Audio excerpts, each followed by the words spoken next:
गीता, शैल, निर्मला, प्रांशी, प्रिया। चलिए बेटा स्टार्ट करते हैं। केमिस्ट्री क्लास आज हमारी, फिजिक्स हमारी कंप्लीट हो चुकी है। ठीक है,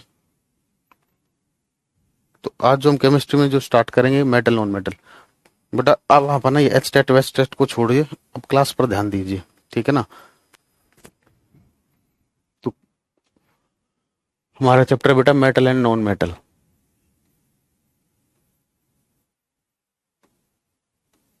अच्छा एक बार मेटल नॉन मेटल से पहले 1 मिनट रुकना बेटा। एक इंडिकेटर मैंने आपको पढ़ाया था ना एसिड बेस सोल्ट में, इंडिकेटर पढ़ाए होंगे। एक चाइना रोज इंडिकेटर लिख लीजिए एक बार, ये रह गया था, चाइना रोज इंडिकेटर।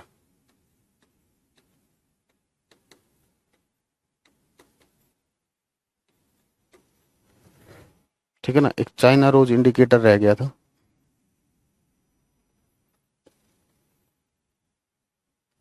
देखिए China rose indicator, China rose indicator क्या करेगा। ठीक है, पेटल से लेते हैं इसमें हम रोज। ठीक है ना, देख लेना चाइना रोज गूगल पर। तो ये क्या करता है, एसिड को, इसमें अगर आपने चाइना रोज इंडिकेटर डाला, CRI लिख दो इसको मैं, चाइना रोज इंडिकेटर। तो ये एसिड को क्या कर देगा बेटा, ये मेजेंटा कलर में, पिंक या मेजेंटा में कन्वर्ट कर देगा, पिंक और मेजेंटा। ठीक है ना। और बेसिक सॉल्यूशन को क्या करता है ये, अमल को तो ये गुलाबी रंग में कन्वर्ट कर देगा, और बेस को ये कन्वर्ट कर देगा बेटा ग्रीन कलर में। ये ध्यान रखना। ठीक है ना। अगर आपको चाइना रोज इंडिकेटर दे दिया जाए और 2 सॉल्यूशन आपको दे दिए जाए, पूछा जाए इनमें से कौन सा एसिड है कौन सा बेस है, दोनों के अंदर चाइना रोज इंडिकेटर डालोगे, जिसके अंदर ग्रीन कलर आ गया उसे बोलोगे बेस, जिसके अंदर पिंक या मेजेंटा आ गया उसे बोलोगे एसिड। ठीक है।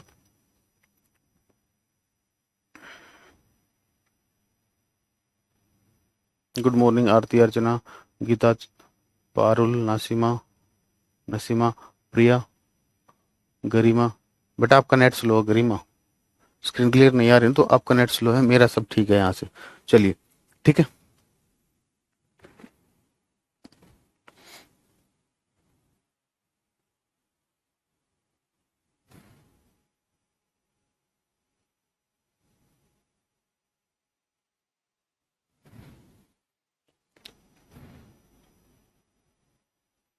हम्म, तो नेक्स्ट चैप्टर आता है बेटा मेटल एंड नॉन मेटल, धातु और अधातु।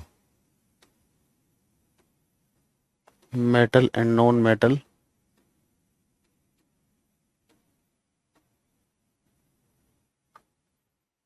धातु और अधातु।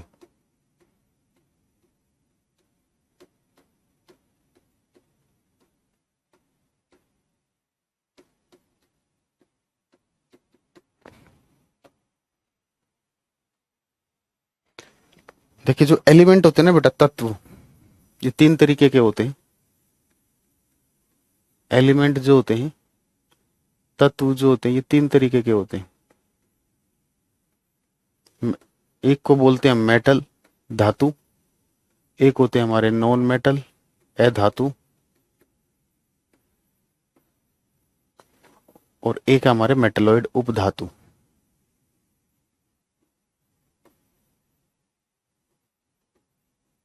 मेटलॉइड उपधातु। ठीक है, धातु, उपधातु, सॉरी, अधातु, और एक होते हैं उपधातु। ठीक है, ये होते हैं हमारे एलिमेंट। अब इनमें से हमें मेटल क्या होते हैं, ठीक है, उनकी प्रॉपर्टीज क्या होती हैं वो पढ़ना, नॉन मेटल्स क्या होते हैं उनकी प्रॉपर्टीज क्या होती हैं ये हमें पढ़ना। ठीक है। ह्यूमन ईयर, हाँ साउंड में है, लेकिन बायोलॉजी में पढ़ाएंगे ना, मैडम को बोलना ही है। अरे ये बायोलॉजी का काम है, ईयर वियर पढ़ाना। आपने देखा कभी फिजिक्स में ईयर आता है, वो चैप्टर में, साउंड के चैप्टर में दे रखा है, लेकिन है तो वो बायोलॉजी का टॉपिक। तो मैम को बोलना बेटा ह्यूमन आई तो फिर भी मैंने पढ़ा रखा है यूट्यूब पर, लेकिन अब मैडम को बोलना है ह्यूमन आई और ह्यूमन ईयर पढ़ाए हमें। ठीक है ना, ये टॉपिक हमारे पेंडिंग है। ठीक है ना। ठीक है बेटा, शिखा, सेकंड स्लाइड आई। हाँ, टाइप्स ऑफ रिएक्शन तो कंप्लीट हो गया था, टाइप्स ऑफ रिएक्शन तो कंप्लीट हो गया था। अच्छा चलिए, फाइबर फैब्रिक के नोट्स आज बोलता हूँ। अब केमिस्ट्री चलेगी ना, आप ध्यान रहेगा, ठीक है ना। कोई नहीं, बायो बहुत स्लो चल रहा है, कोई नहीं बेटा, हो जाएगा फास्ट। केमिस्ट्री को निपटा लेते हैं जब तक। तो आप भी फिजिक्स केमिस्ट्री को निपटा लिए, कम से कम 13-14 क्वेश्चन तो पेपर में आपके मिलेंगे ही। 13-14 क्वेश्चन को तो तैयार कीजिए, 5 to 6 बायो के मिल जाएंगे, ठीक है। चलिए, तो अब हम मेटल स्टार्ट कर रहे हैं बेटा, मेटल धातु। मेटल धातु,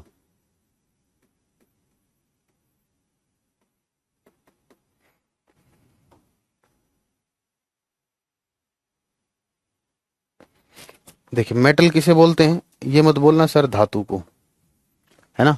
मेटल किसे बोल रहे हैं, किसे बोलते हैं, ये मत बोलना धातु को, ठीक है ना।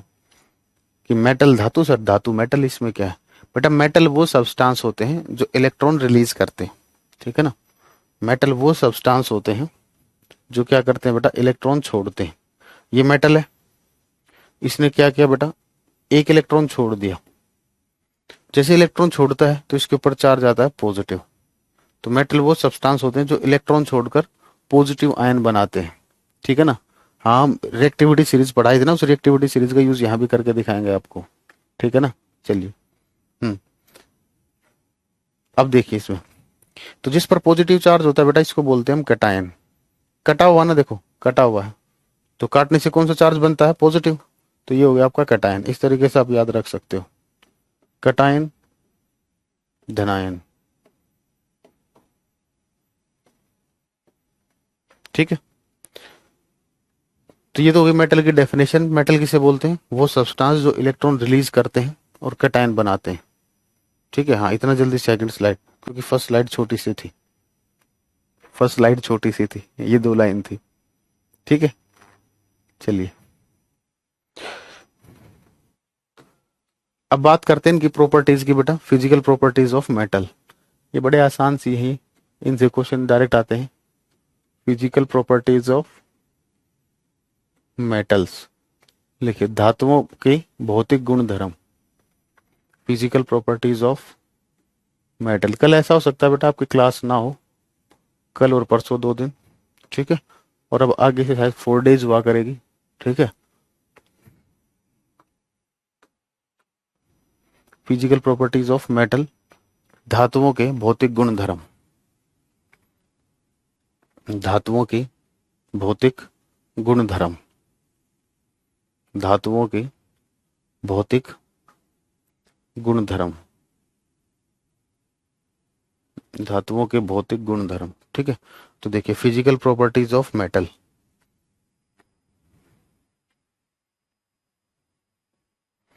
तो सबसे पहले आते हैं बेटा मेलेबिलिटी एंड डक्टिलिटी, ठीक है।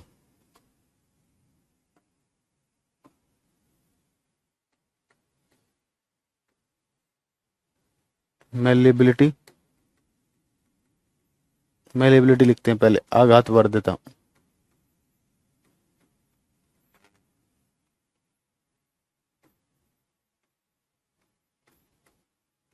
मेलेबिलिटी का मतलब क्या होता है बेटा, हथौड़ा लेकर धातु को पीटना शुरू किया। धातु को पीटना, किसी और को नहीं पीटना है, ठीक है ना। तो हथौड़ा लेकर, हथौड़ा लिया, मेटल को पीट रहे हैं, तो मेटल क्या हो जाएगा बेटा, पतला होता जाएगा, पतला पतला होता, हैवी मेटल है जैसे भारी है, हथौड़ा मारा, धीरे धीरे वो नीचे आता जाएगा और फैलता जाएगा, और किस में कन्वर्ट हो जाएगा बेटा, शीट में, ठीक है। तो जब हैमर की सहायता से या किसी और की सहायता से भी क्या फर्क पड़ता है, जनरली हैमर बोलते हैं। तो हैमर की सहायता से, हथौड़े की सहायता से जब मेटल को शीट्स में कन्वर्ट किया जाता है, तो बेटा इस प्रॉपर्टी को बोलते हैं मेलेबिलिटी, ठीक है। और हाँ, और अगर जब मेटल्स को खींचकर तार में बदलते हैं, ठीक है, उसे बोलते हैं डक्टिलिटी, तन्यता। चलिए लिखिए पहले definition, the conversion of, the conversion of metal into sheets, the conversion of metal into thin sheets, into thin sheets the conversion of metal into thin sheets with the help of hammer with the help of hammer with the help of hammer is known as malleability.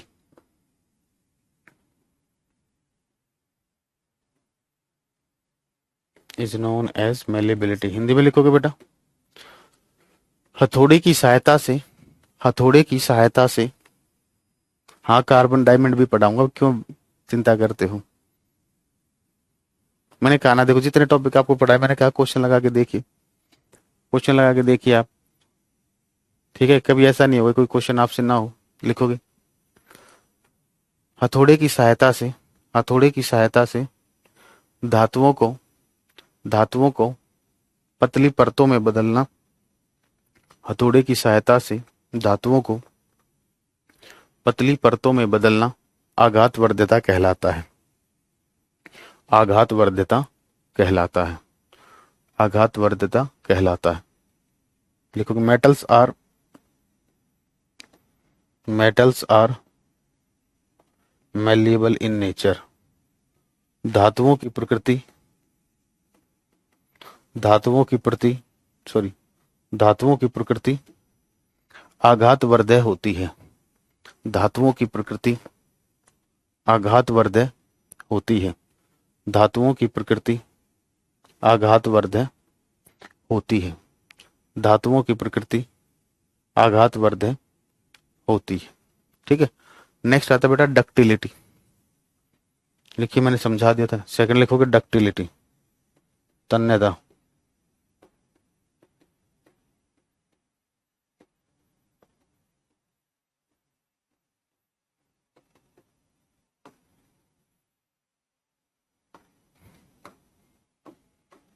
लिखोगे the conversion of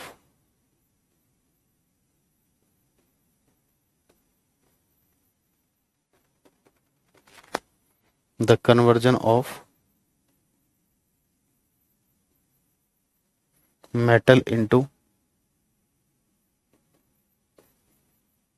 thin wires,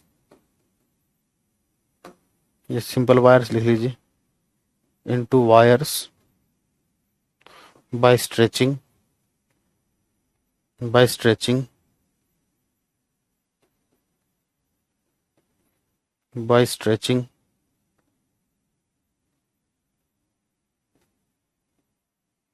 is known as ductility.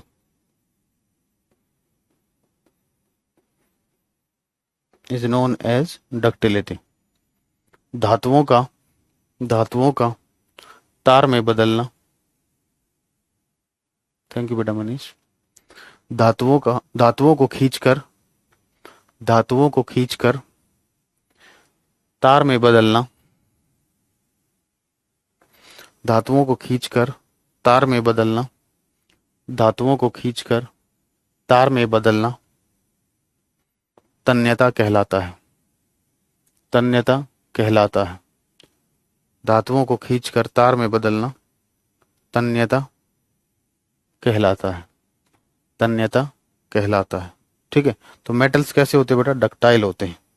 तो लिखोगे metals are ductile in nature.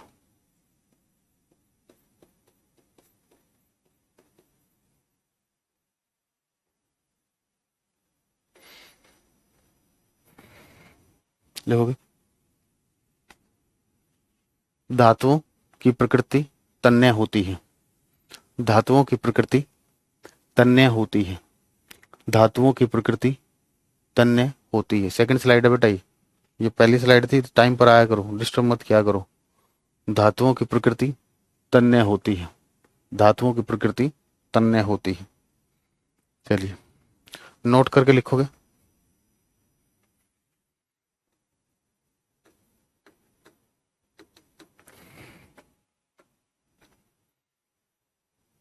The most malleable and ductile metal, बताइए the most malleable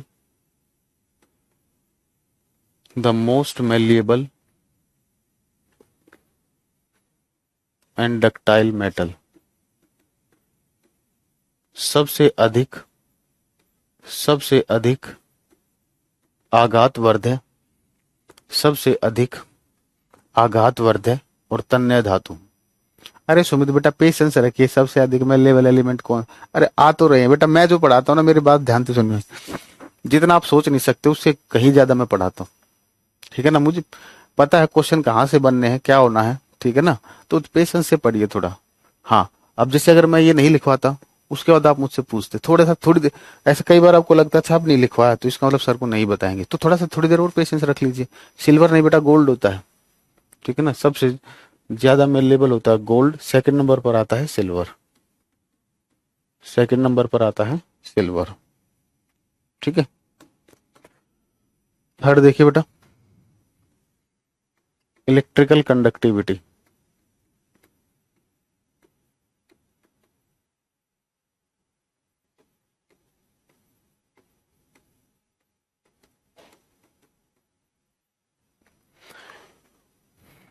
विद्युत चालकता,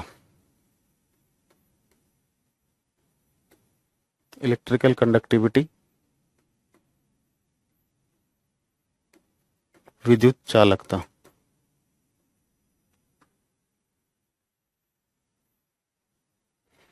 तो metals क्या होते हैं बेटा, गुड कंडक्टर होते हैं हीट और इलेक्ट्रिसिटी के, ठीक है। रीजन क्या होता है बेटा, अगर आप मेटल का स्ट्रक्चर देखते हो तो मेटल स्ट्रक्चर के अंदर ये जो इलेक्ट्रॉन होता है बेटा, ये होता है फ्री इलेक्ट्रॉन। ये कैसा इलेक्ट्रॉन होता है, ये होता है फ्री इलेक्ट्रॉन, मुक्त इलेक्ट्रॉन, ठीक है ना। ये क्या होता है, फ्री इलेक्ट्रॉन होता है, मुक्त इलेक्ट्रॉन होता है,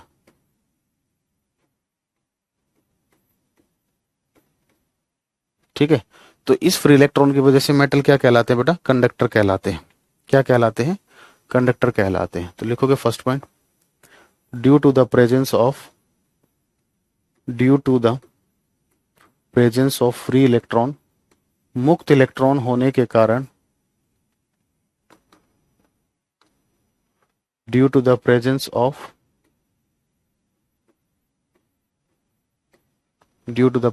free electron,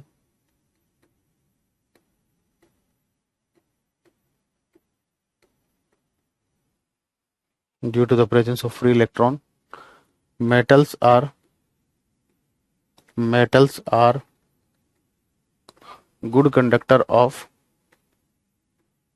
metals are good conductors of heat and electricity. Due to the presence of free electron, metals are good conductors of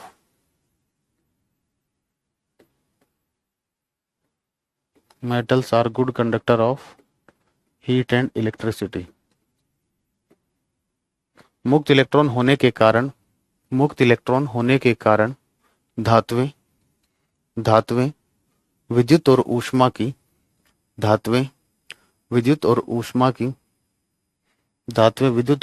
की सुचालक होती है। बेटा एच टेट के बारे में बेटा बाद में बात करेंगे, अभी एच टेट का बैच बेटा आएगा तो आपको पता चल जाएगा। तो क्या पढ़ना है, पहले ये पढ़ लेते, बाद में बता दिया जाएगा आपको, थोड़ा सा पेशेंस। और एच टीजीटी के लिए तो बेटा 12th क्लास तक पढ़िए, फिर आप 12th क्लास तक की साइंस आपको आनी चाहिए, ठीक है। अब बता दिया, अगर टीजीटी देना है तो आपको,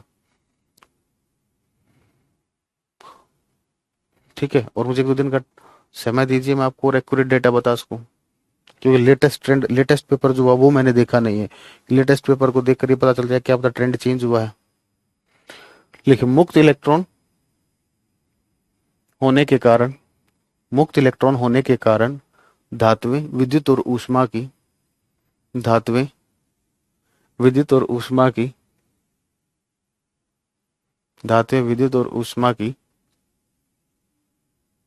सुचालक होती है। मुक्त इलेक्ट्रॉन होने के कारण धातुएं विद्युत और ऊष्मा की सुचालक होती है। कौन सा मेटल है बेटा जो सबसे बेस्ट कंडक्टर है, सिल्वर मेटल को हम सबसे बेस्ट कंडक्टर मानते हैं। तब तक आप मुझे क्वेश्चन का आंसर दीजिए, वो कौन सा मेटल है जो बैड कंडक्टर है हीट और इलेक्ट्रिसिटी का। क्योंकि सिल्वर मेटल इज द, अच्छा एक मिनट, चलिए चलो इसको अब ये लिख रहे हैं, लिखोगे silver metal is the, silver metal is the, silver metal is the best conductor of, silver metal is the best conductor of, silver metal is the best conductor of heat and electricity. चांदी विद्युत और ऊष्मा की, चांदी विद्युत और ऊष्मा की सबसे अच्छी सुचालक धातु है। चांदी विद्युत और ऊष्मा की सबसे अच्छी सुचालक धातु है। चांदी विद्युत और ऊष्मा की सबसे अच्छी सुचालक धातु है। गोल्ड तो बेटा कंडक्टर है, रबड़ और वुड मेटल है मूर्खों। एक बच्चे का आंसर सही आया बस। लेड एक ऐसा मेटल है बेटा जो बैड कंडक्टर होता है हीट और इलेक्ट्रिसिटी का, तो लिखोगे lead is the only metal, Hindi में इसको बोलते हैं शीशा, ये वाला शीशा मेटल का नाम है। जो घरों पर आप यूज करते हो वो दर्पण होता है, ठीक है ना। लिखोगे lead is the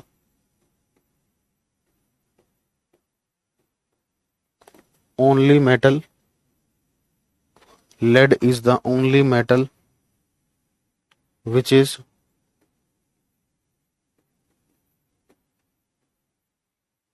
bad conductor of, which is bad conductor of heat and electricity, which is bad conductor of heat and electricity। केवल शीशा एक ऐसी धातु है, केवल शीशा एक ऐसी धातु है, केवल शीशा एक ऐसी धातु है, केवल शीशा एक ऐसी धातु है जो विद्युत और ऊष्मा की, केवल शीशा एक ऐसी धातु है जो विद्युत और ऊष्मा की सुचालक है, सॉरी कुचालक है, जो विद्युत और ऊष्मा की कुचालक है।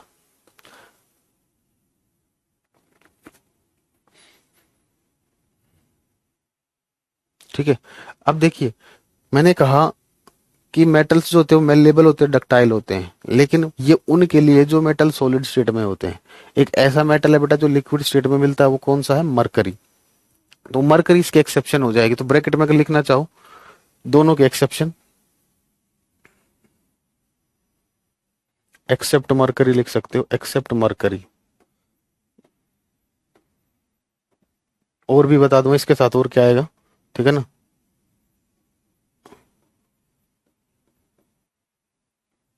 पारा, मरकरी के साथ आप सीजियम और गैलियम लिख सकते हो। अब ये क्यों लिखवा रहा हूं अभी बताऊंगा, उससे पहले थोड़ा पेशेंस रखिए, ठीक है। तो ये आप समझ जाओगे बेटा, एक्सेप्शन हर जगह एक्सेप्शन में नहीं, मैं अगर भूल जाता हूँ लिखवाना, लेकिन लिखवा दूंगा, लेकिन जरूरी नहीं समझता, क्योंकि आपके माइंड में बेटा कॉन्सेप्ट में क्लियरिटी होनी चाहिए, ठीक है ना। आप अपने आप पहचान लोगे कि कौन सी चीज, कौन सा मेटल कौन सी प्रॉपर्टी को फॉलो नहीं करेगा, ठीक है। तो अगली प्रॉपर्टी पर आते हैं बेटा हम। मेटल्स पर लश्चर होता है, चमकते हैं, ठीक है ना। मेटल पर क्या होता है? लश्चर होता है, चमकते हैं, ठीक है। वो क्यों चमकते हैं, कोई मुझे बताएगा? मेटल क्यों चमकते हैं? धातुएं चमकीली होती है ना, तो धातुएं क्यों चमकती हैं?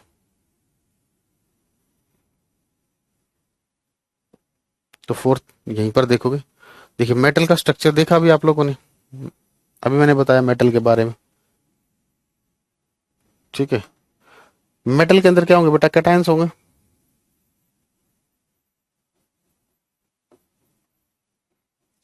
और फ्री इलेक्ट्रॉन्स होंगे। ये होता है मेटल्स के अंदर,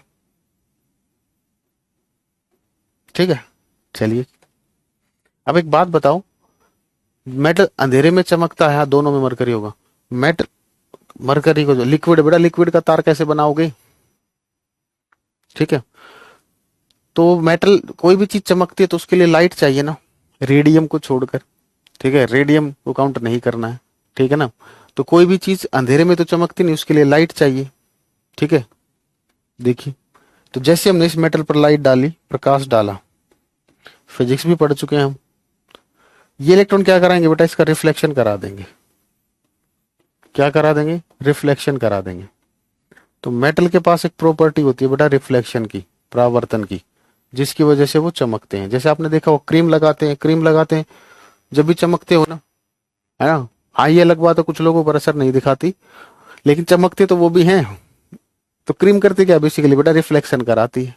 तो कोई भी किसी भी कोई भी चीज चमकती कब है, जब वो रिफ्लेक्शन शो करती है। ठीक है बेटा। नितेश दिमाग से हिले हुए हो क्या आप कह रहे हो कि सर सारे टेम्परेचर पे सॉलिड नहीं है सर। बेटा हाँ, सारे टेम्परेचर पे कोई चीज स्टडी की जाती है क्या, मतलब यहाँ जो हम स्टडी कर रहे हैं वो तो एक्सपेरिमेंट साइंटिस्ट करते हैं। तो क्या हम उसको थ्योरी में इंक्लूड करते हैं इस लेवल पर, पीएचडी कीजिए बट आपको हर एक वो करना है। हर टेम्परेचर पे तो कंडीशन बदल ही जाएगी। ठीक है, यहाँ पर जो बात हो रही है रूम टेम्परेचर की बात हो रही है। ठीक है ना बेटा, ऐसा हो सकता है, देखो मेरे इधर से तो नेटवर्क में कोई दिक्कत है नहीं। दूसरा, दिल्ली का मौसम खराब है, बारिश आ रखी है, अभी तो मुझे पता नहीं, अभी तो बाहर देखेंगे जाके। लेकिन कल बारिश आई हुई थी, तो शायद क्या पता आज भी ऐसा ही मौसम हो रहा हो, फिर भी थोड़ा मैं देख लेता हूँ। तो आपके उधर भी ऐसा हो सकता है। नहीं, यहाँ तो अभी मौसम ठीक है, सुबह है, लेकिन कुछ जगह मौसम खराब होगा, तो इस वजह से ऐसा हो रहा होगा। तो फोर्थ पॉइंट लिखोगे बेटा, due to the property of reflection, due to the property of reflection, due to the property of reflection, due to the property of reflection, metals are metals are due to the property of reflection, metals are,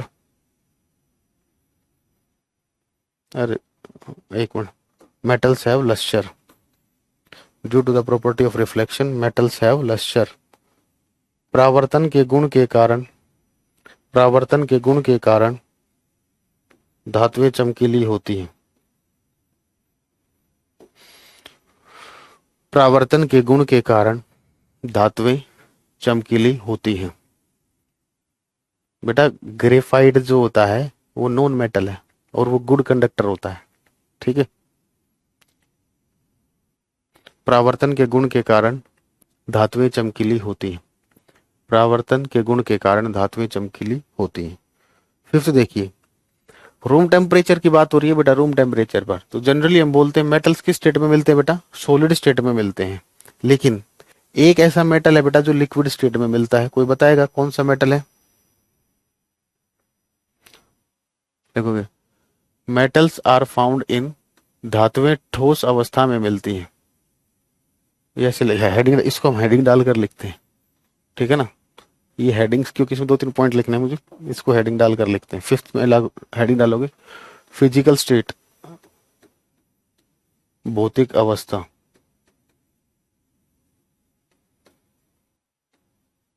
physical state,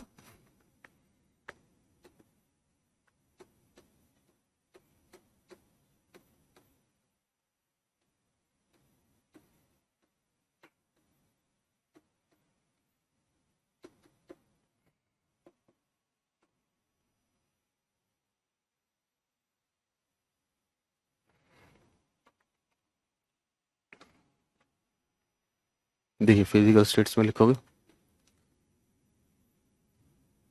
metals are found in,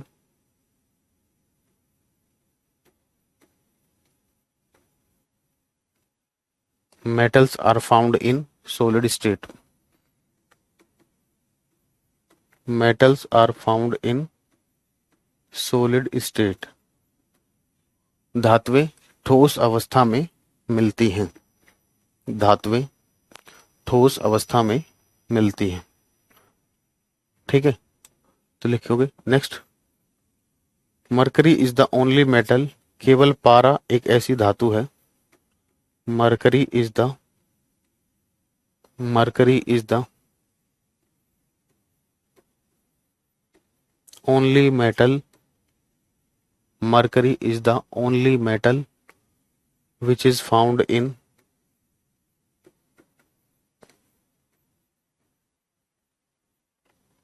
mercury is the only metal which is found in liquid state, which is found in liquid state. केवल पारा केवल पारा एक ऐसी धातु है, केवल पारा एक ऐसी धातु है जो द्रव अवस्था में मिलती है, जो द्रव अवस्था में मिलती है, जो द्रव अवस्था में मिलती है। अब सीजियम और गैलियम दो ऐसे मेटल हैं बेटा, ठीक है। जैसे आप उन्हें हथेली पर रखोगे, जैसे आप उन्हें वैसे रूम टेम्परेचर पर रखें, वो रूम टेम्परेचर पर रखें कोई दिक्कत नहीं, लेकिन हथेली पर रखते ही वो पिघल जाएंगे। हथेली पर रखने से ऐसा क्या होगा बेटा, हमारी बॉडी से हीट रिलीज होगी, हमारी बॉडी से हीट रिलीज होगी जो उनको मेल्ट करा देगी। तो कौन से दो मेटल है बेटा जो पाम पर हथेली पर मेल्ट हो जाते हैं, सीजियम और गैलियम। तो लिखोगे gallium and caesium, gallium and caesium are the gallium and cesium are the metals which melt on palm, which melt on palm। Gallium और सीजियम वह धातु है, वह धातुएं हैं, गैलियम और सीजियम वह धातुएं हैं जो हथेली पर रखने पर पिघल जाती है, जो हथेली पर रखने पर पिघल जाती है, जो हथेली पर रखने पर पिघल जाती है। बेटा मेटल है ये,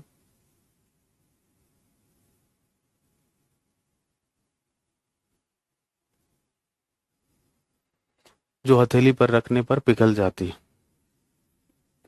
6 देखिए,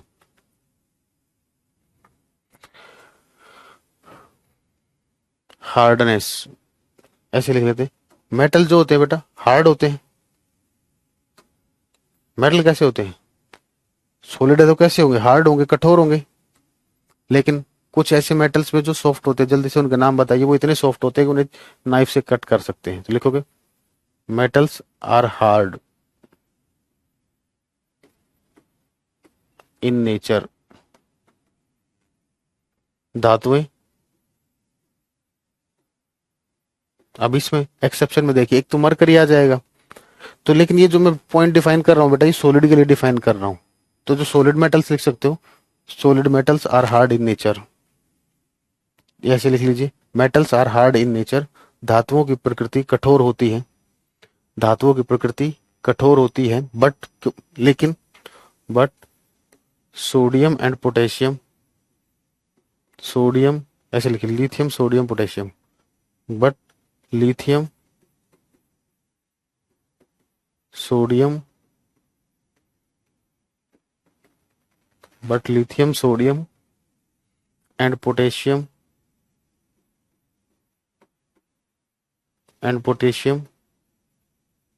are the but lithium sodium and potassium are the but lithium sodium and potassium are the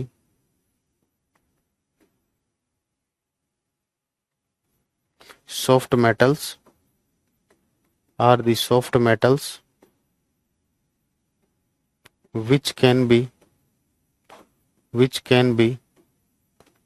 cut by knife, which can be cut by knife। लिखोगे धातुओं की प्रकृति कठोर होती है, परंतु लिथियम सोडियम और पोटेशियम, परंतु लिथियम सोडियम और पोटेशियम, परंतु लिथियम सोडियम और पोटेशियम, परंतु लिथियम सोडियम और पोटेशियम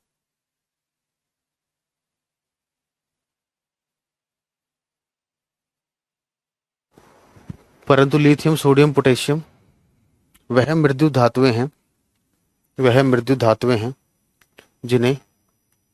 जिन्हें चाकू से काटा जा सकता है। पारे का तो टेम्परेचर बेटा ऐसे तो आप किसी भी चीज को ला सकते हो। मैं क्या कह रहा हूँ, ये रूम टेम्परेचर की बात हो रही है ना बेटा। मेंटोस खाया करो, दिमाग की बत्ती जलती रहेगी, ठीक है। लिथियम, सोडियम, पोटेशियम वह मृदु धातुएं हैं जिन्हें चाकू से काटा जा सकता है, जिन्हें चाकू से काटा जा सकता है। सेवंथ देखिए बेटा, डेंसिटी, घनत्व, डेंसिटी, घनत्व।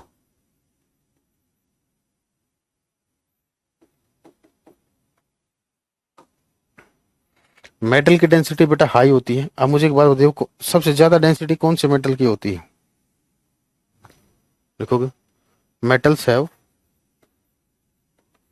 High density, metals have high density.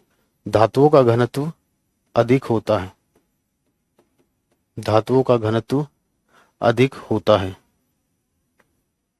Metals having highest density, ऐसे इसी में लिख देंगे, धातुओं का घनत्व अधिक होता है। सबसे ज्यादा डेंसिटी किसकी होती है? बहुत बढ़िया, caesium, osmium, very good, excellent, बहुत बढ़िया बच्चों। मूर्खों, इरिडियम की सबसे ज्यादा होती है। आप बुक्स पढ़ते हो सर, लेकिन बुक्स में हमें इरिडियम तो दिखाई नहीं देता, क्योंकि बेटा आप ऑब्जेक्टिव क्वेश्चन करते हो, और जब ऑब्जेक्टिव क्वेश्चन करते हो तो वहां पर कभी आज तक आपने ऑप्शन में इरिडियम नहीं देखा है, ठीक है ना। वो हार्ड होता है प्लेटिनम तो बेटा। डेंसिटी की बात हो रही है, सबसे भारी धातु, ठीक है ना। पूछ ले, सबसे हैवीएस्ट मेटल है ये इरिडियम, हैवीएस्ट मेटल, सबसे भारी धातु, ठीक है ना। पहले नंबर पर इरिडियम है, दूसरे नंबर पर ओस्मियम है।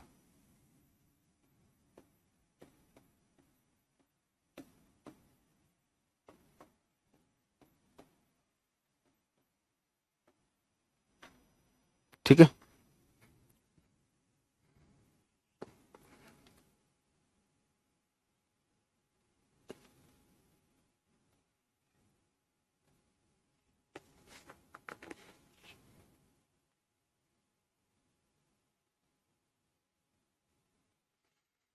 ठीक है, जल्दी से नोट करके डन लिखिए बेटा। कोई डाउट हो यहाँ तक, कोई किसी बच्चे को कोई डाउट हो तो बताइए।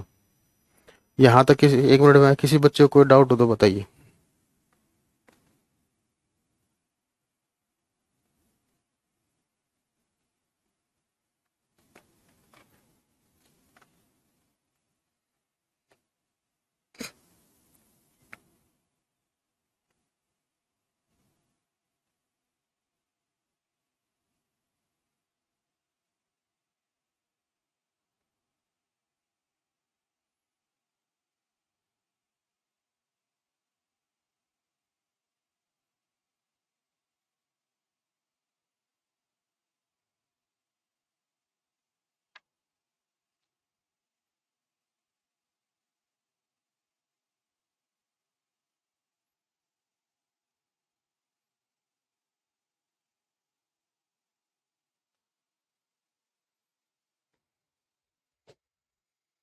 नहीं बेटा, ऐसा कुछ नहीं, जिसकी डेंसिटी ज्यादा होगी उसका मेल्टिंग पॉइंट ज्यादा होगा, ऐसा कोई जरूरी नहीं है, ठीक है।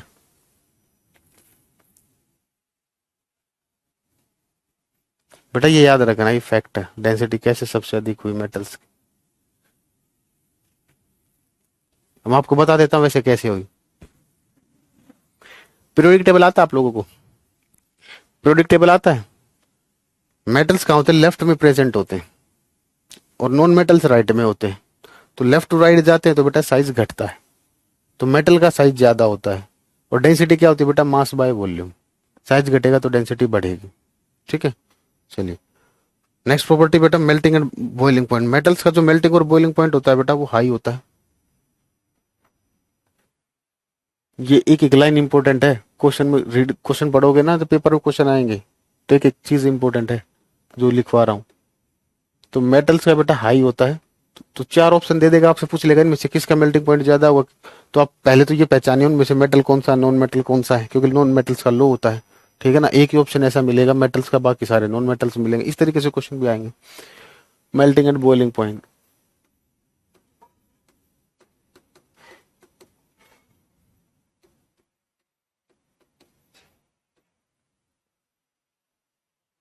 गलनांक और कवथनांक, गलनांक और कवथनांक।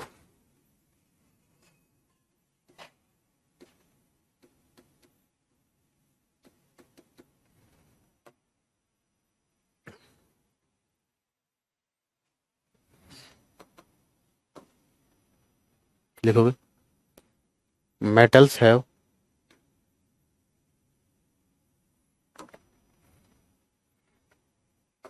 अच्छा अगर इस पर डेंसिटी में एक्सेप्शन लिखना चाहें तो क्या लिखोगे, किन मेटल की डेंसिटी ज्यादा नहीं होती, किन मेटल्स की डेंसिटी ज्यादा नहीं होगी, सोडियम और पोटेशियम, ठीक है ना। इसके एक्सेप्शन लिखोगे सोडियम और पोटेशियम, ठीक है।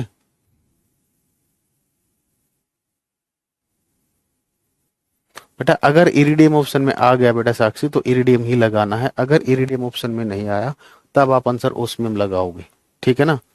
तो इस चीज को समझिए, ठीक है।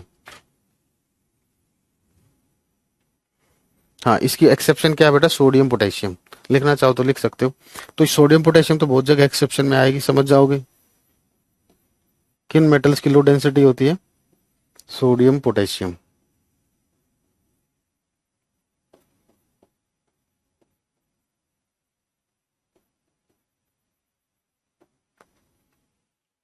ठीक है।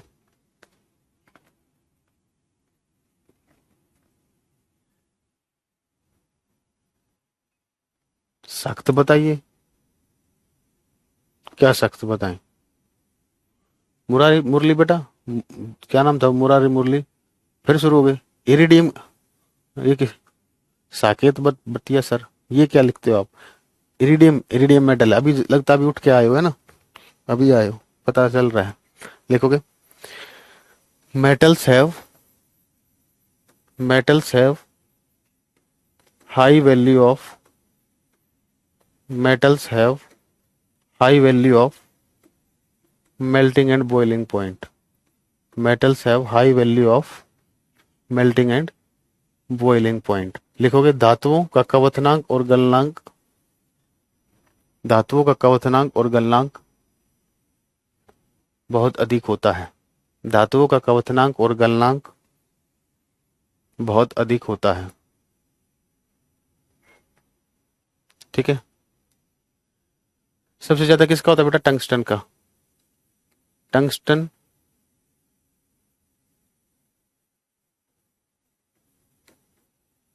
मेटल, टंगस्टन का सिंबल डब्लू होता है बेटा, ये भी ध्यान रखना, टंगस्टन का सिंबल होता है W, is the metal, is the metal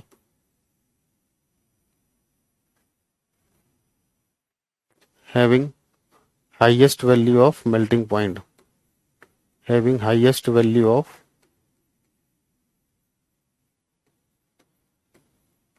having highest value of melting point. देखो टंगस्टन धातु, टंगस्टन धातु का गलनांक, धातु में बात हो रही है, मेटल के अंदर सबसे ज्यादा, वैसे तो किसी एलिमेंट की बात करें तो कार्बन, ठीक है। हाँ लिथियम की डेंसिटी कम होगी, वैसा होगी को नहीं, वो आता नहीं लिखना, लिख ली लिथियम सोडियम पोटेशियम, ठीक है। लिखिए टंगस्टन वह धातु है, टंगस्टन वह धातु है जिसका गलनांक सबसे अधिक होता है, टंगस्टन वह धातु है जिसका गलनांक सबसे अधिक होता है, टंगस्टन वह धातु है जिसका गलनांक सबसे अधिक होता है। तो इसकी एक्सेप्शन या कम लिखोगे तो एक्सेप्शन में क्या लिखोगे, इसके एक्सेप्शन क्या हो जाएंगे बेटा, मरकरी, एक्सेप्शन बहुत सारी हो सकती है, गैलियम, गैलियम, सीजियम, सोडियम और पोटेशियम भी सॉफ्ट होते हैं बेटा, सोडियम पोटेशियम,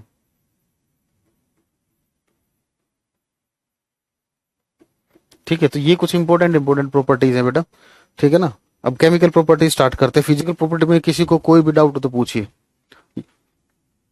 फिजिकल प्रॉपर्टीज के बारे में किसी भी बच्चे को कोई भी डाउट हो तो पूछिए।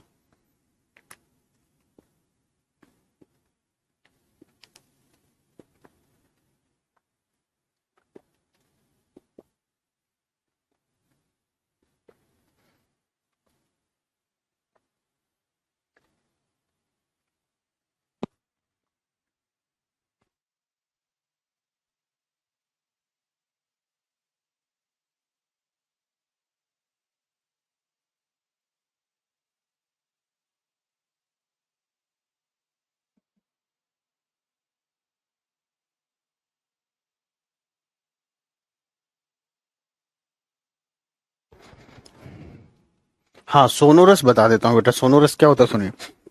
मेटल को आप किसी चीज से पीटते हो या थोड़े से मारते हो तो मेटल क्या करते हैं, साउंड प्रोड्यूस करते हैं, इसको बोलते हैं सोनोरस। ठीक है ना। सोनोरस का मतलब मेटल को आप किसी चीज से स्ट्राइक करोगे, हार्ड से, कठोर चीज से, ठीक है ना, तो क्या करेगी, साउंड प्रोड्यूस करेगी।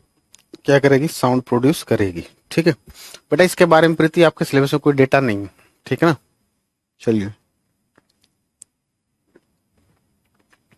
इसके लिए ब्लॉक केमिस्ट्री वो होती है आपकी, वो 11th 12th में, ठीक है, यहाँ इसकी जरूरत नहीं है।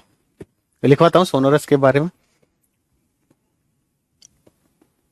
देखिए 9th, metals are sonorous in nature.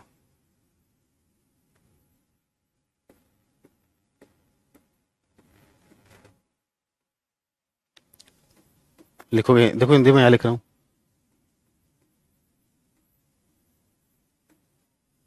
धातुएं धनवान, धनवान नहीं, धवनात्मक गुण को दर्शाती हैं। धातुएं धवनात्मक गुण को दर्शाती हैं। ठीक है, प्रोड्यूस साउंड, ठीक है ना जी। तो घंटियां इसीलिए तो इसकी बनी होती है मेटल्स की। जो बेल होती है वो मेटल की क्यों बनती है, क्योंकि इनके पास प्रॉपर्टी है सोनोरिटी की।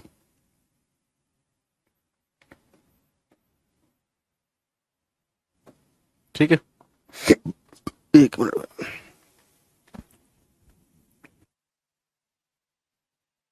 हाँ, एक्सेप्शन इसमें आ जाएंगी, गैलियम सीजियम सोडियम, ये एक्सेप्शन यहाँ भी आ जाएंगी। ठीक है, चलिए, और कोई डाउट, और कोई डाउट।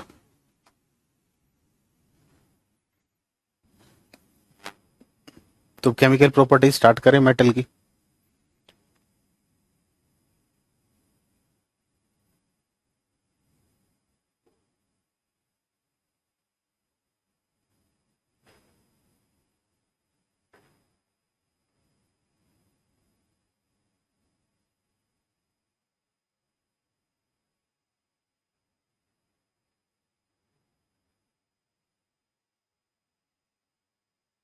हाँ, कार्बन का मेल्टिंग पॉइंट सबसे ज्यादा होता है, डायमंड जो होता है ना। हेडिंग डालिए बेटा, केमिकल प्रॉपर्टीज ऑफ मेटल्स।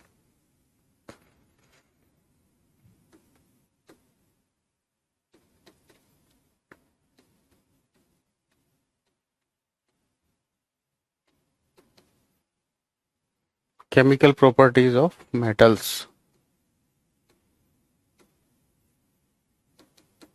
लिखोगे बेटा, धातुओं के रासायनिक गुणधर्म।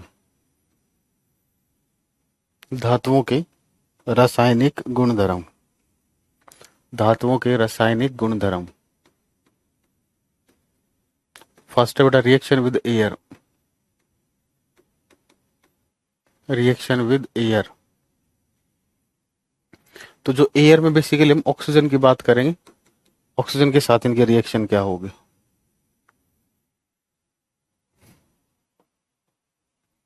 ठीक है, देखिए, मेटल जो होता है बेटा, ये ऑक्सीजन के साथ रिएक्ट करेगा।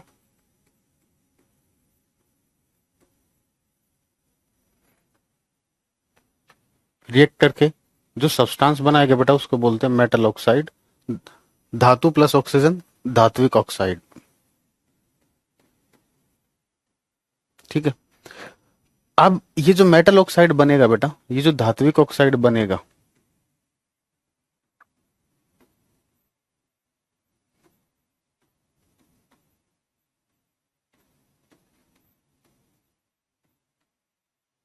ठीक है ना, ये जो मेटल ऑक्साइड बनेगा बेटा, इसका नेचर कैसा होगा, ये बेसिक होगा। ठीक है ना, कैसा होगा, ये बेसिक होगा। ठीक है ना, कैसा होगा, ये बेसिक होगा। कुछ एम्फोटेरिक भी होते हैं, बात करेंगे बाद में। बेसिक होता है, क्षारीय होगा। ठीक है, अब बेसिक क्यों होगा, बात करते हैं। ठीक है, देखिए, जैसे मेटल आपने लिया बेटा, सोडियम ले लेते हैं, ऑक्सीजन के साथ इसने रिएक्शन की, ये बनाया Na2O।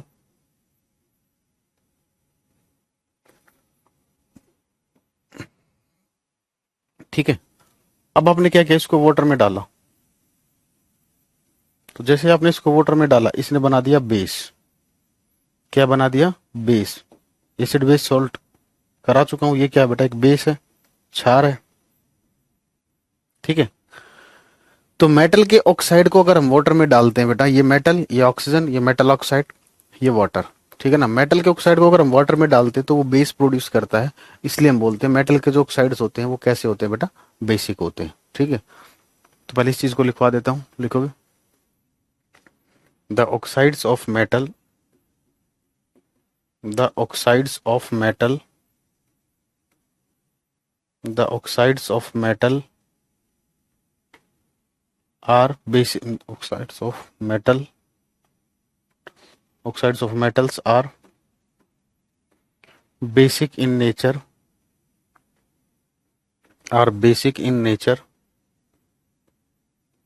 because they produce base in the water, because they produce base in the water, because they produce base in the water।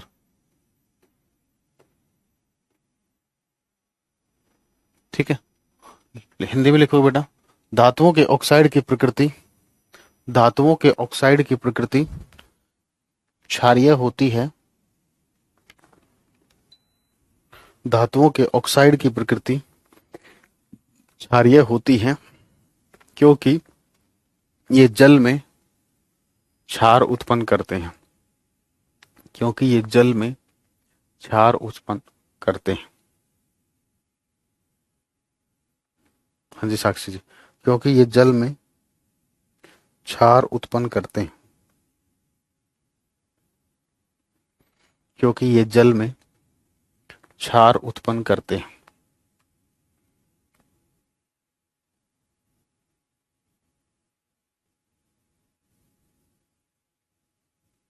Thank you बेटा मिठू।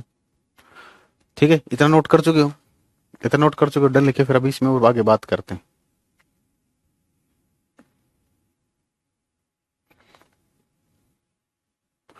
अब ये जो रिएक्शन होती है ना, ये वाली जो रिएक्शन है,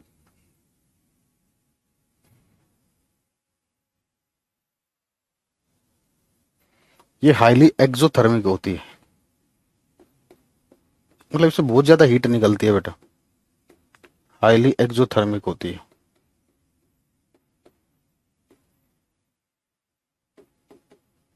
अत्यधिक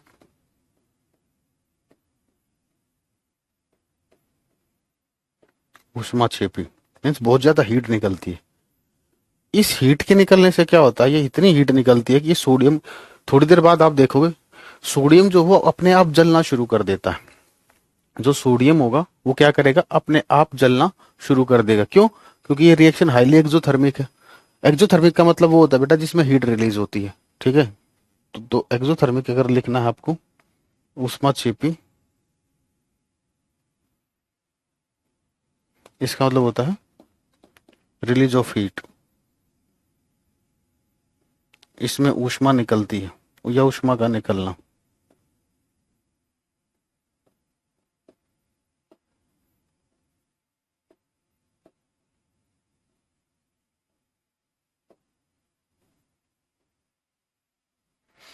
ठीक है, रिलीज ऑफ हीट, ऊष्मा का निकलना। तो इसमें क्या होता है बेटा, हीट निकलती है, उस ये इतनी ज्यादा हीट होती है कि इसमें सोडियम क्या होता है बेटा, जलना शुरू कर देता है। तो इसीलिए बोला जाता है सोडियम हो गया, पोटेशियम हो गया। ठीक है, सेम पोटेशियम के साथ काम होता है। ठीक है ना, कि सोडियम और जो पोटेशियम होते हैं बेटा, इनको हम कभी भी नॉर्मली नहीं रखते। पीरियोडिक टेबल समझा दीजिए, मेरे यूट्यूब चैनल पर जाना बेटा, सतेंद्र सर क्लासेस, वहां पर 2 वीडियोज मिलेंगी पीरियोडिक टेबल की। ठीक है ना, एक 7 घंटे 37 मिनट की, एक 3 घंटे 30 मिनट की, उनको देख लेना, पीरियोडिक टेबल आ जाएगी, क्योंकि यहाँ आपके सिलेबस में पीरियोडिक टेबल नहीं है। ठीक है, अब बीच में डिस्टर्ब मत करें ऐसी ऐसी बातों के लिए। तो इसीलिए बोला जाता है बेटा सोडियम और जो पोटेशियम होते हैं इनको हम कहाँ पर रखते हैं, कैरोसिन ऑयल में रखते हैं। ठीक है, तो यहां लिख देता हूं मैं, sodium and potassium, sodium and potassium, sodium and potassium are kept in sodium and potassium are kept under kerosene oil. Sodium and potassium are kept under kerosene oil. Hindi में लिखोगे बेटा। सोडियम और पोटेशियम को, हाँ दिवाली से मनाना, सोडियम और potassium को मिट्टी के तेल में रखा जाता है, उसका रीजन यही है। सोडियम और पोटेशियम को मिट्टी के तेल में रखा जाता है। सोडियम और पोटेशियम को मिट्टी के तेल में रखा जाता है। सोडियम और हाँ फॉस्फोरस को बेटा वो नॉन मेटल है, उसको वहां पर पढ़ाएंगे, बहुत बढ़िया। फॉस्फोरस को वाटर में रखा जाता है क्योंकि उसका इग्निशन टेम्परेचर ज्यादा होता है। ठीक है।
ठीक है, चलिए बेटा आगे देखते हैं।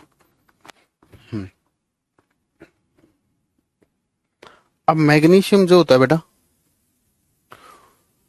मैग्नीशियम की जब हम रिएक्शन कराते हैं तो ये बनाता है बेटा मैग्नीशियम ऑक्साइड।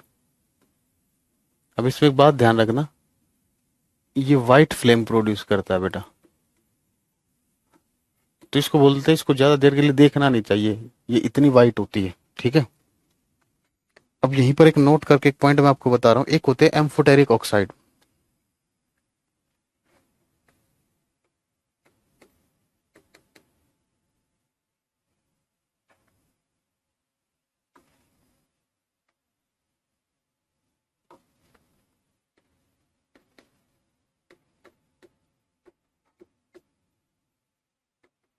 एम्फोटेरिक ऑक्साइड, उभयधर्मी ऑक्साइड।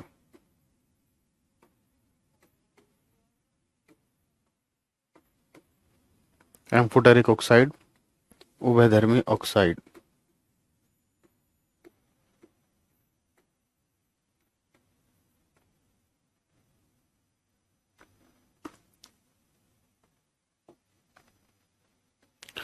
बेटा वो ऑक्साइड जो एसिड और बेस दोनों की तरह काम करते हैं उनको बोलते हैं बेटा हम एम्फोटेरिक ऑक्साइड। ठीक है। नहीं क्लास अभी कंप्लीट कैसे हो गई, अभी वेट कीजिए। अरे बहुत बढ़िया चीज बताऊंगा, अभी रुकिए, अभी अगली प्रॉपर्टी बहुत बढ़िया है। लिखोगे those oxides, those oxides which acts as acid, those oxides which acts as acid as well as base, those oxides which acts as acid as well as base are known as are known as are known as amphoteric oxide, are known as amphoteric oxide। देखो कि वह oxide जो अम्ल और क्षार दोनों की तरह काम करते हैं, वह ऑक्साइड जो अम्ल और क्षार दोनों की तरह कार्य करते हैं, वह ऑक्साइड जो अम्ल और क्षार दोनों की तरह कार्य करते हैं करते हैं उभयधर्मी oxide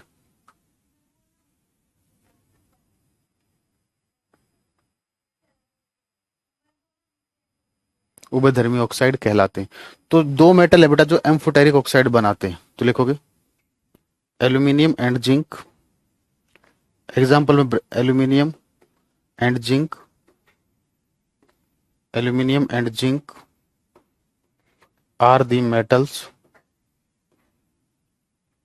aluminium and zinc are the metals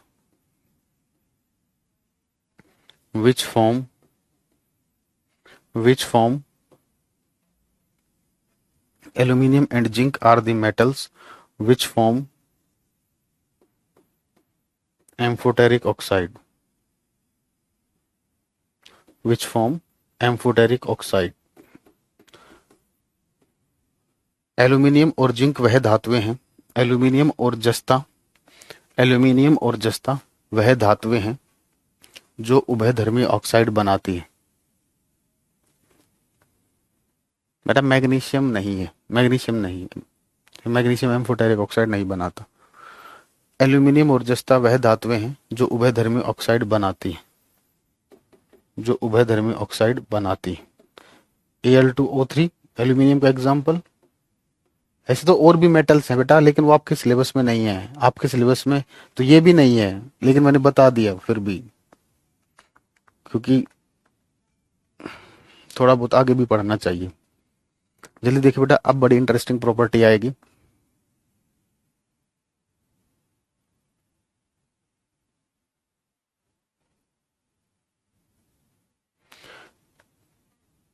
बेटा देखो, कोई भी सब्सटेंस जो मेटल नॉन मेटल की कैटेगरी में, वो फिजिकल प्रॉपर्टीज की वजह से नहीं रखा जाता, मेनली वो केमिकल प्रॉपर्टीज की वजह से रखा जाता है।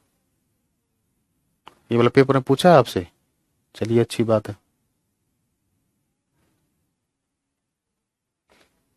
ये हालांकि मैं हर साल पढ़ाता हूँ, ऐसा नहीं कि आप लोग पढ़ा रहा हूँ, हर साल पढ़ाता हूँ। चलिए सेकंड प्रॉपर्टी पर बात करते हैं बेटा, reaction with water. Reaction with water,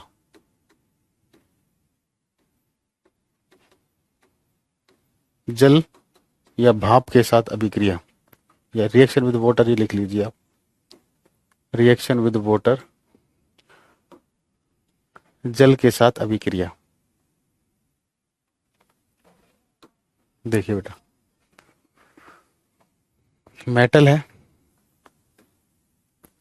अगर आपने इसकी रिएक्शन बेटा वाटर के साथ कराई, और यही मेटल है, एक मेटल है, इसकी रिएक्शन आपने स्टीम के साथ कराई, फॉर्मूला तो दोनों का सेम है बेटा, वाटर का भी सेम है, स्टीम का भी सेम है, ठीक है। तो मेटल जब वाटर के साथ रिएक्ट करता है, मेटल जब वाटर के साथ रिएक्ट करेगा तो ये बनाता है बेटा मेटल हाइड्रोक्साइड। क्या बनाएगा? Metal hydroxide. और रिलीज होगी हाइड्रोजन।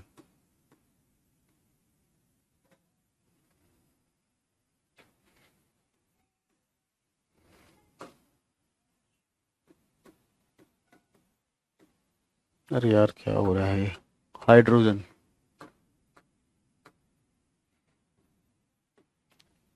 ठीक है, और लेकिन जब वो स्टीम के साथ रिएक्ट करेगा बेटा, स्टीम के साथ वो बनाएगा मेटल ऑक्साइड। स्टीम के साथ क्या बनाएगा? मेटल ऑक्साइड बनाएगा। स्टीम के साथ क्या करेगा? मेटल ऑक्साइड बनाएगा। और यहां भी क्या होगा? हाइड्रोजन रिलीज होगी। क्या होगा? हाइड्रोजन रिलीज होगी। अब ये जो हाइड्रोजन है ना बेटा, ये पॉप साउंड देती है, ठीक है ना, पॉप साउंड। एकदम से जल, चिंगारी एकदम से जलती है ना, वो जो साउंड होती है वो होती है बेटा पॉप साउंड। बेटा इसको हिंदी में क्या लिखूं बताइए? भाप है, ये जल है। धात्विक हाइड्रोक्साइड, धात्विक ऑक्साइड, ठीक है।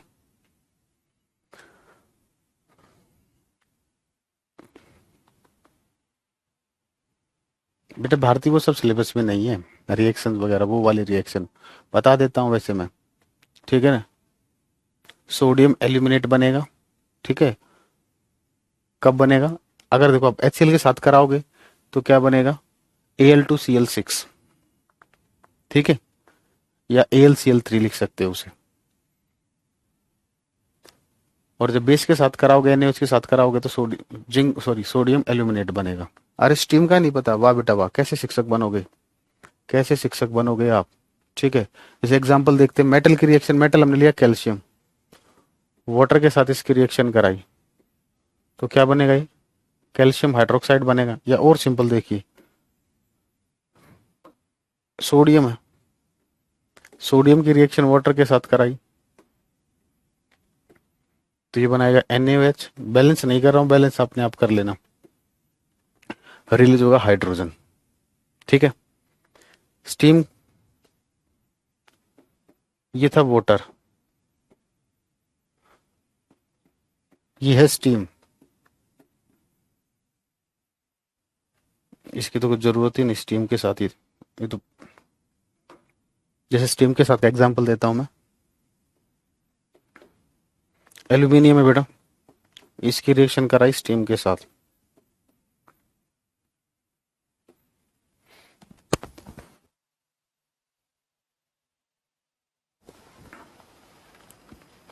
तो ये बनाएगा Al2O3 प्लस H2।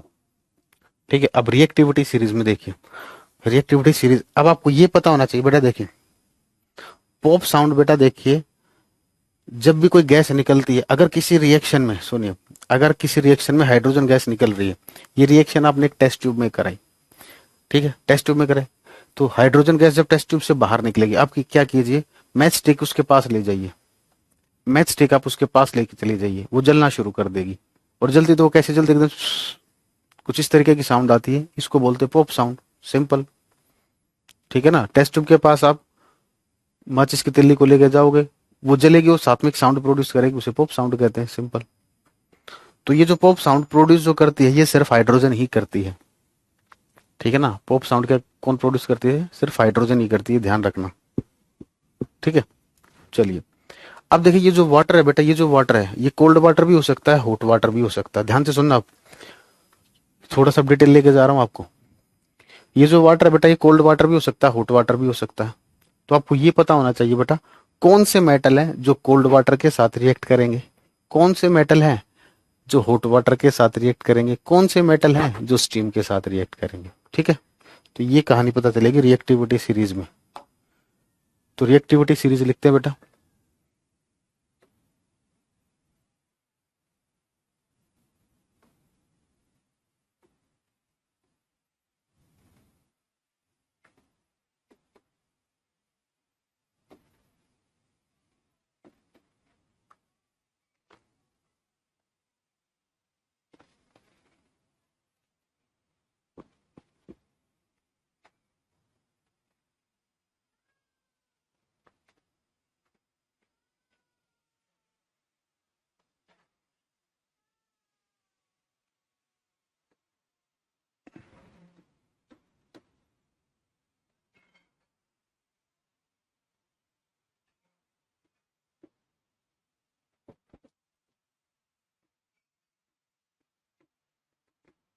ये मैंने रिएक्टिविटी सीरीज लिखी।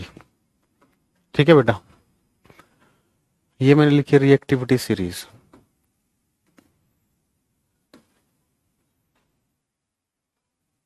ये 4 कैटेगरी मैंने बनाई है, अब इनके बारे में मैं बताता हूं, लिखते जाना। ये सबसे हाईली रिएक्टिव मेटल्स है बेटा, ये सबसे हाईली रिएक्टिव मेटल है, सबसे ज्यादा क्रियाशील धातुएं हैं। ठीक है, तो क्या इन्हें हाई टेम्परेचर की जरूरत है, ये तो ठंडा पानी मिलेगा, ये तो रेडी बैठी हैं, आए कोई हमारे साथ आए, ये तो भिड़ने को तैयार बैठी हैं बेटा, तो क्या इनके लिए गर्म पानी करने की जरूरत पड़ेगी, नहीं, ये ठंडे पानी के साथ क्या कर जाएंगी, रिएक्ट कर जाएंगी। ठीक है, तो लिखोगे they react with cold water, they react with cold water, ये ठंडे जल के साथ। तो देखो कहने का मतलब ये है, जब कोल्ड वाटर के साथ कर रही है तो इसके नीचे आएंगे जो हम पॉइंट लिखेंगे, ये ठंडे जल के साथ भी करेंगे, गर्म है तो कोई दिक्कत नहीं, गर्म के साथ भी करेंगे, स्टीम होगी स्टीम के साथ भी रिएक्ट करेंगे, इन्हें कोई दिक्कत नहीं। ठीक है, चलिए they react with cold water, ये ठंडे जल के साथ, ये ठंडे जल के साथ अभिक्रिया करती हैं। तो इसका मतलब ये नहीं कि गर्म जल के साथ नहीं करेंगी, करेंगी, स्टीम के साथ करेंगी। ठीक है। हाइड्रोजन बेटा, हाइड्रोजन की यहाँ जरूरत ही नहीं है। हम तो ये चेक कर रहे हैं ना, हाइड्रोजन गैस तो निकलेगी यहाँ पर। चलिए, अब जब इस केस में क्या होता है, चलिए इसको मैं एक साथ ही लिखवा दो। मैग्नीशियम जो होता है बेटा, ये तो इन तीनों से कम रिएक्टिव है। ये क्या है, इन तीनों से कम रिएक्टिव है। तो इन तीनों से कम रिएक्टिव है, तो ये कोल्ड वाटर के साथ रिएक्ट नहीं कर पाएगा, लेकिन ये हॉट वाटर और स्टीम के साथ रिएक्ट करेगा। It react with hot water and steam. It react with hot water and steam. It react with hot water and steam. यह गर्म जल और भाप के साथ अभिक्रिया करता है। यह गर्म जल और भाप के साथ अभिक्रिया करता है। और हाइड्रोजन एक नॉन मेटल है, मैं आपको बता देता हूँ एक चीज और। रिएक्टिविटी सीरीज में वो इसलिए आता है क्योंकि उसकी प्रॉपर्टीज मेटल की तरह होती है थोड़ी, इस वजह से।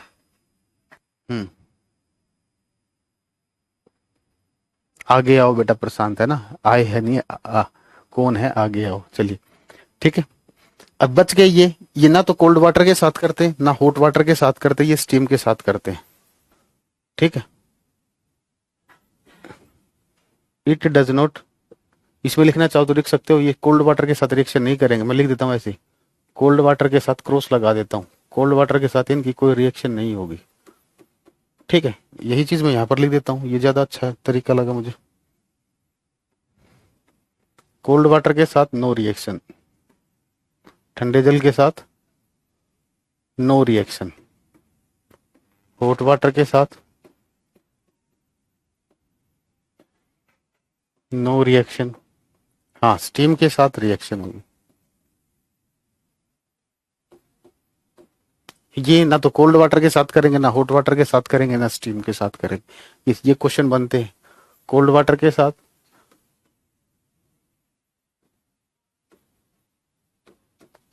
कोई रिएक्शन नहीं, हॉट वाटर के साथ कोई रिएक्शन नहीं, स्टीम के साथ कोई रिएक्शन नहीं। ठीक है। अब 1 मिनट रुकना, ध्यान से सुनना, 1 मिनट सुन लेना, फिर बाद में लिख लेना, नहीं तो बार बार पूछोगे।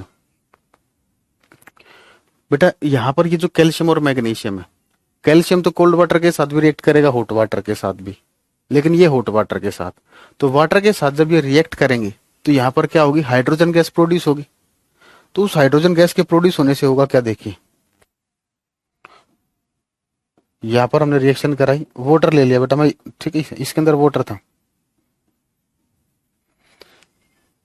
आपने इसमें क्या किया,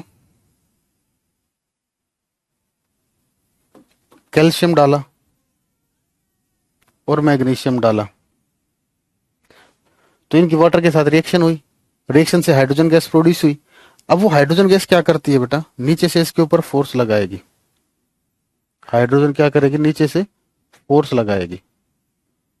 तो जिसकी वजह से क्या होगा, ये जो कैल्शियम और मैग्नीशियम ये क्या आएंगे, ऊपर आ जाएंगे बेटा, फ्लोट करने लगेंगे। फिर क्वेश्चन पूछा जाता है वो कौन से मेटल हैं जो वाटर में फ्लोट करते हैं। ठीक है ना। तो इस रिएक्शन में हाइड्रोजन गैस उन्हें फ्लोट कराती है। तो कौन से मेटल याद रखोगे, कैल्शियम और मैग्नीशियम। तो नोट करके पॉइंट लिख लीजिए बेटा। बस एक प्रॉपर्टीज और है, मेटल मेटल खत्म हो जाएगा। नॉन मेटल तो छोटा सा है, मंडे को क्लास होगी तो मंडे क्लास में नॉन मेटल भी खत्म हो जाएगा, एक चैप्टर और स्टार्ट हो जाएगा। ठीक है। चलिए तो लिखोगे calcium and magnesium, calcium and magnesium, calcium and magnesium floats in water, calcium and magnesium floats in water. Note करके डन लिखिए बेटा। कैल्शियम और मैग्नीशियम जल में तैरते हैं, रीजन ये, कैल्शियम और मैग्नीशियम जल में तैरते हैं, कैल्शियम और मैग्नीशियम जल में तैरते हैं, कैल्शियम और मैग्नीशियम जल में तैरते हैं।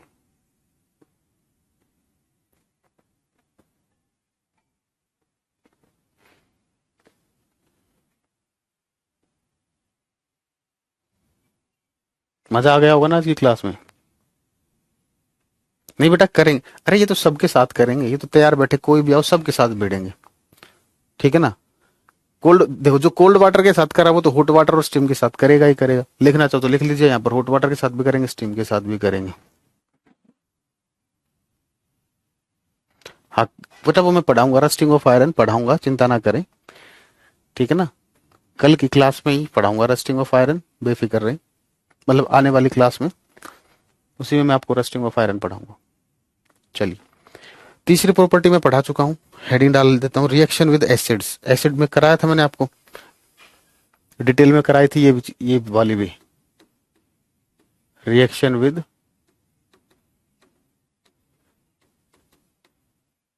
एसिड्स, अम्लों के साथ अभिक्रिया।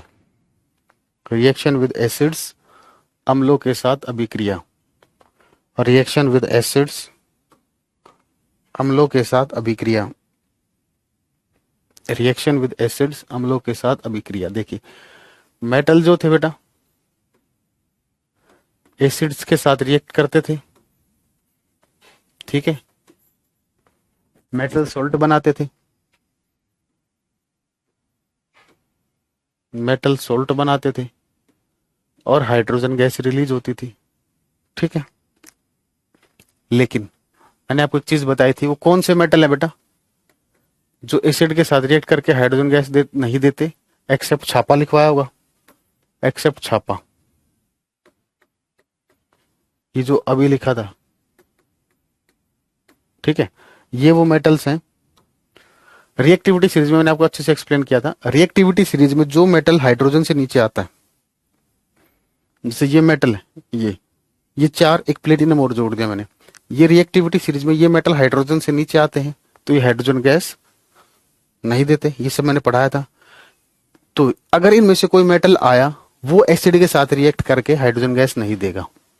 और एसिड में कौन सा एसिड है बेटा जो हाइड्रोजन गैस नहीं देता मेटल के साथ रिएक्ट करके? जल्दी बताना, जल्दी बताओ कौन सा एसिड है जो मेटल के साथ रिएक्ट करके हाइड्रोजन गैस नहीं देता? मूर्खों कुछ रिवाइज करते हो? पहले कहते केमिस्ट्री क्लास नहीं होती, केमिस्ट्री क्लास नहीं होती, पढ़ना लिखना कुछ होता नहीं है, ठीक है, रिवीजन आप लोगों से होता नहीं है, ठीक है। नाइट्रिक एसिड HNO3, ये भी बताया था मैंने कि वेरी डाइल्यूट कर जाएगा मैग्नीज और मैग्नीशियम के साथ। अब देखिए एक ऐसा मेटल है बेटा, एक पॉइंट लिखना है यहाँ पर, एक ऐसा मेटल है बेटा जिसकी रिएक्शन अगर हम डाइल्यूट HCl के साथ कराएं तो वो रिएक्शन नहीं करता, लेकिन H2SO4 के साथ रिएक्शन कर जाता है। वो मेटल कौन सा है? कॉपर, ठीक है। देखोगे, देखो ये जो कॉपर है इसके बारे में, copper does not react with, copper does not react with dilute HCl but it reacts with, copper does not react with dilute HCl but it reacts with sulfuric acid,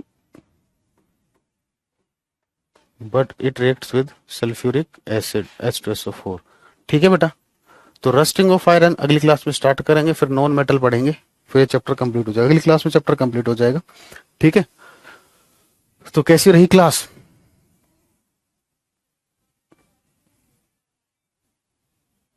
PT पढ़ा दीजिए, PT क्या होता है?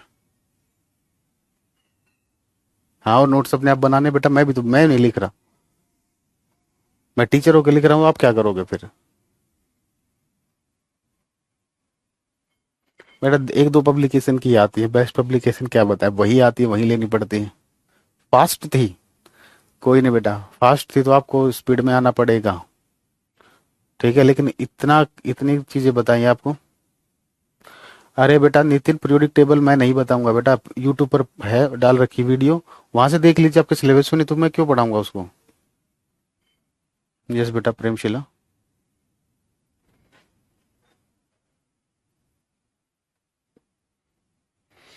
Copper just लिखो, तांबा तनु HCl के साथ अभिक्रिया नहीं करता, तांबा तनु HCl के साथ अभिक्रिया नहीं करता।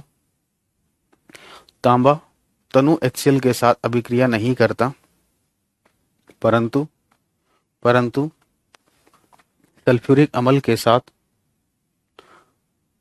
मिल जाएगा बेटा, विनीता मिल जाएगा, परंतु सल्फ्यूरिक अम्ल के साथ अभिक्रिया करता है, परंतु सल्फ्यूरिक अम्ल के साथ अभिक्रिया करता है।